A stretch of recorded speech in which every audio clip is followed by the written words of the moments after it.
অবস্থা, কেমন লাগতেছে?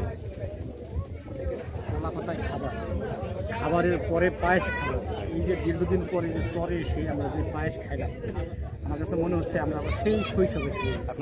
দামি পোলাওর স্টাইল পাকিস্তানি বাসমতি দিয়ে যে পায়েস রান্না করে তার থেকে শতগুণ স্বাদ এই পায়েসের হয়েছে।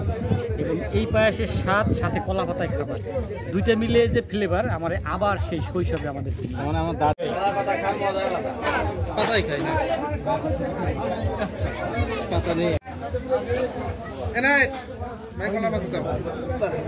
পাতাই তো পাচ্ছি না।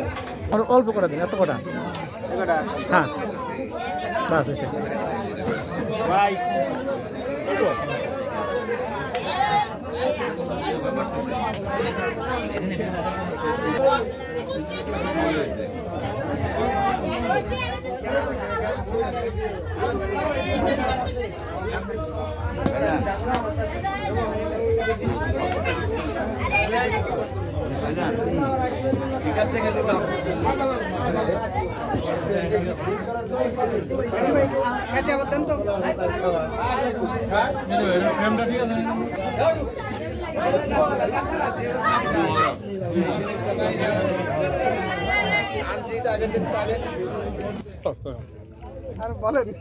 একেবারে সেই সুন্দরবনে চলে আসছি।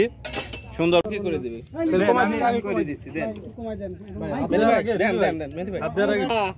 বিপদ সীমা যেন ক্রস না করে পানি। রাজবাড়ী শহর কিন্তু বিপদ সীমার উপরে যাচ্ছে পানি। সুন্দরবন এলাকায় কলা গাছ আছে? কলা পাতা খাইছেন?